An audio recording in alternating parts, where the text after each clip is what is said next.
first graders. I hope this finds you doing well and ready for a day of learning. I want to share with you a story from our Making Meaning collection, and it's called Chrysanthemum.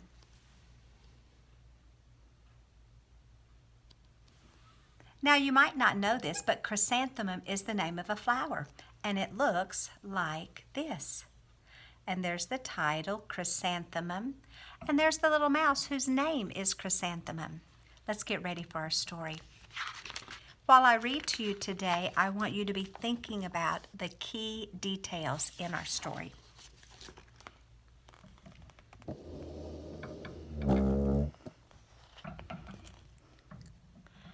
The day she was born was the happiest day in her parents' lives. "She's perfect," said her mother. "Absolutely," said her father, and she was. She was absolutely perfect.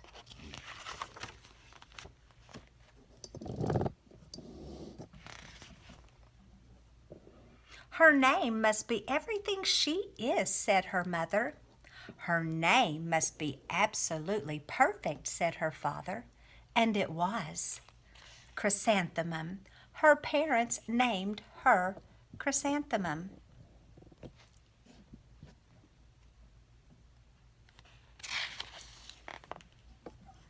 Chrysanthemum grew and grew and grew and grew, and when she was old enough to appreciate it, Chrysanthemum loved her name.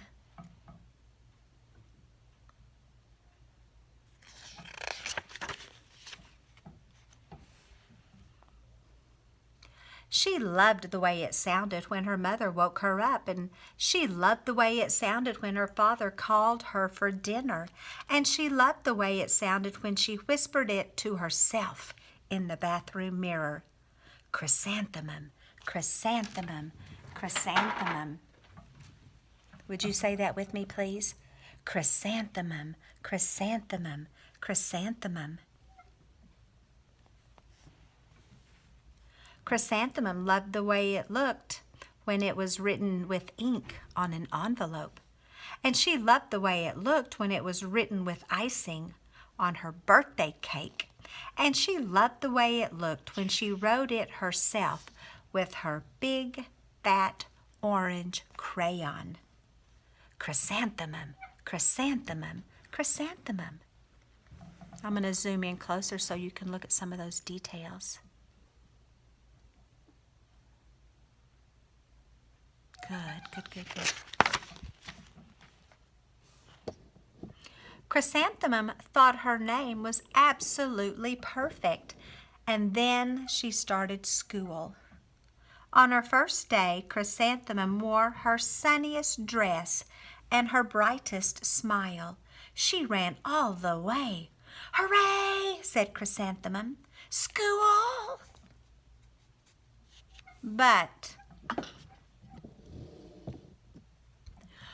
when Mrs. Chud took roll call, everyone giggled upon hearing Chrysanthemum's name. I want to zoom in so you can look at all the characters in our story.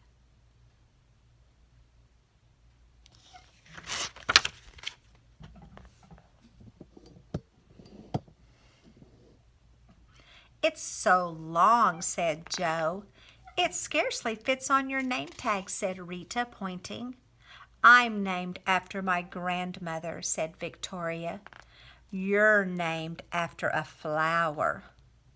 Chrysanthemum wilted. She did not think her name was absolutely perfect. She thought it was absolutely dreadful. The rest of the day was not much better. During nap time, Victoria raised her hand and informed Mrs. Chud that Chrysanthemum's name was spelled with 13 letters. "That's exactly half as many letters as there are in the entire alphabet," Victoria explained. "Thank you for sharing that with us, Victoria," said Mrs. Chud. "Now put your head down."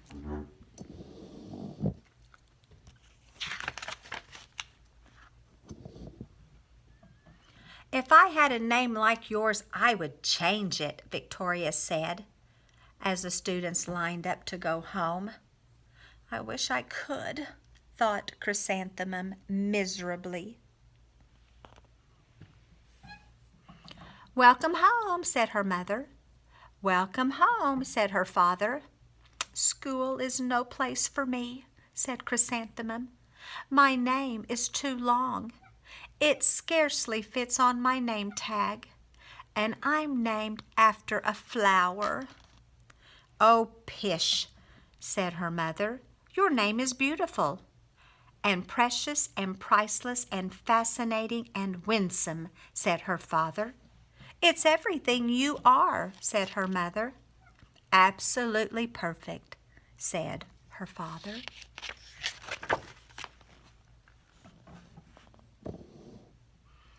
Chrysanthemum felt much better after her favorite dinner, macaroni and cheese with ketchup, and an evening filled with hugs and kisses and parcheesi. I wonder if you know what parcheesi is. I'm going to go in real close. There we go. Parcheesi. It's a game kids play. That night, Chrysanthemum dreamed that her name was Jane. It was an extremely pleasant dream.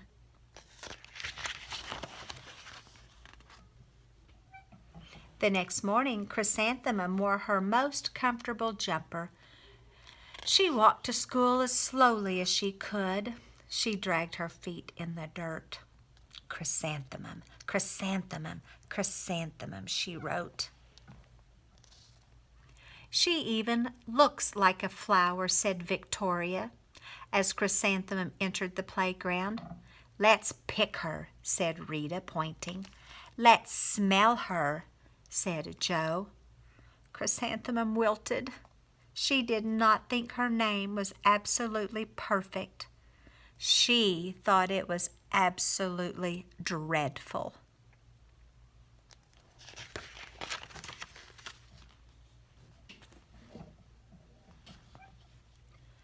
The rest of the day was not much better.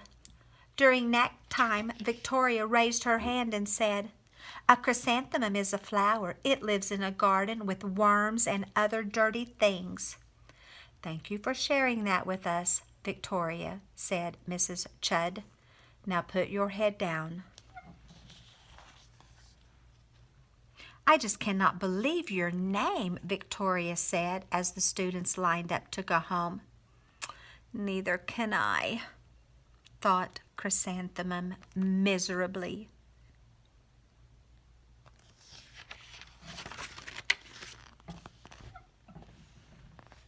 "Welcome home," said her mother. "Welcome home," said her father. "School is no place for me," said Chrysanthemum. "They said I even look like a flower, and they pretended to pick me and smell me." "Oh, pish," said her mother. "They're just jealous." "And envious and begrudging and discontented and jaundiced," said her father. "Who wouldn't be jealous of a name like yours?" said her mother. "After all, it's absolutely perfect," said her father. Chrysanthemum felt a trifle better after her favorite dessert, chocolate cake with buttercream frosting, and another evening filled with hugs and kisses and parcheesi. I like that picture.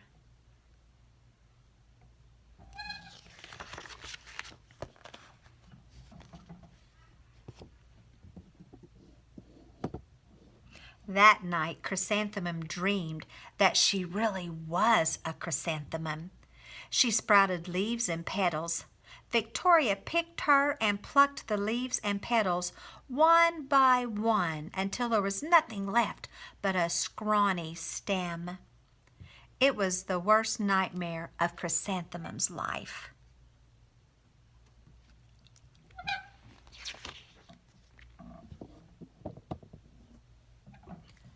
Chrysanthemum wore her outfit with 7 pockets the next morning. She loaded the pockets with her most prized possessions and her good luck charms. Chrysanthemum took the longest route possible to school. She stopped and stared at each and every flower. Chrysanthemum, chrysanthemum, chrysanthemum, the flowers seemed to say.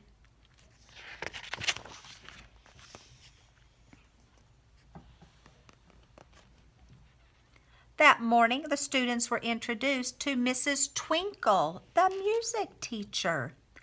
Her voice was like something out of a dream, as was everything else about her. The students were speechless. They thought Mrs. Twinkle was an indescribable wonder. They went out of their way to make a nice impression.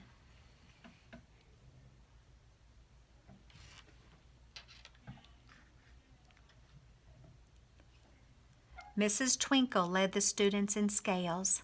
Then she assigned roles for the class musical.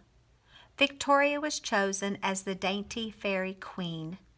Rita was chosen as the spiffy butterfly princess. Jo was chosen as the all-important pixie messenger. And Chrysanthemum was chosen as a daisy.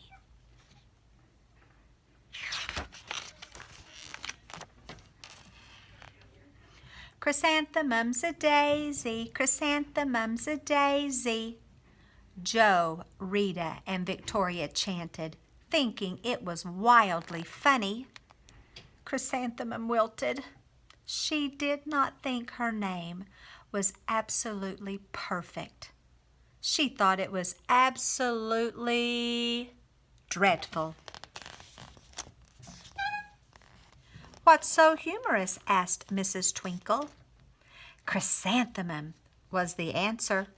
"Her name is so long," said Jo. "It scarcely fits on her name tag," said Rita, pointing. "I'm named after my grandmother," said Victoria. "She's named after a flower." "My name is long," said Mrs. Twinkle. "It is?" said Jo. "My name would scarcely fit on a name tag," said Mrs. Twinkle. "It would," said Rita, pointing. "And," said Mrs. Twinkle, "I'm named after a flower, too." "You are?" said Victoria. "Yes," said Mrs. Twinkle. "My name is Delphinium. Delphinium Twinkle. And if my baby is a girl, I'm considering Chrysanthemum as a name. I think it's absolutely perfect."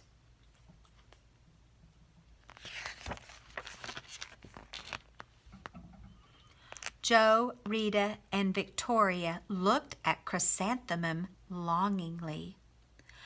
"Call me Marigold," said Jo. "I'm Carnation," said Rita, pointing. "My name is Lily of the Valley," said Victoria. Those are all flowers. Chrysanthemum did not think her name was absolutely perfect. She knew it was absolutely perfect.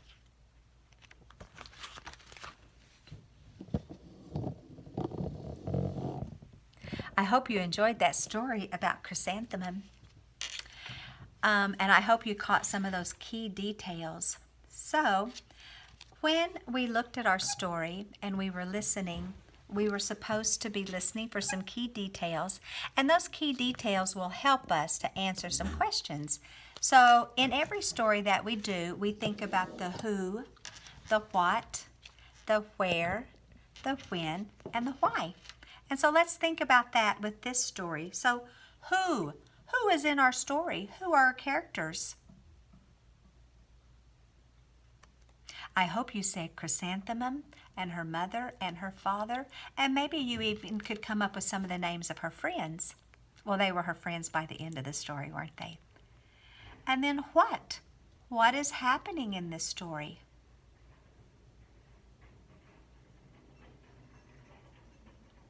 They're making fun of Chrysanthemum and her long name. Did you think that?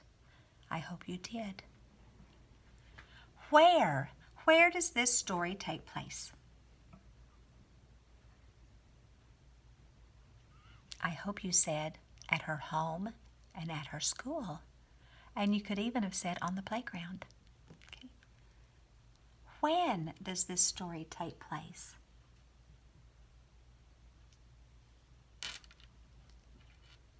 Well, she's not wearing winter clothes, so I don't think it's winter. And she's at school, so it's probably not summer. Oh, the flowers were in bloom. Maybe spring? Maybe spring. So that would be our where or when, be our when. And then why? Now the whys are kind of hard, so I kind of like to go back and think about what was happening to help me with the why. The what was the kids were making fun of Chrysanthemum. So why were they doing that? Because they didn't understand her name and they thought it was too long. And that was not very kind, was it? I like this story because we can think of key details and we can think of the who, what, where, when, and why, but it also has a lesson for us to learn about being kind. Has somebody ever hurt your feelings? Doesn't feel very good, does it? Have you ever hurt somebody's feelings? Yeah, probably. I've probably done it too. So when you think of Chrysanthemum, just remember that the story had a great ending and it's all about being kind and answering some questions about our story. I hope you have a great day. I'll see you on another day. Bye-bye.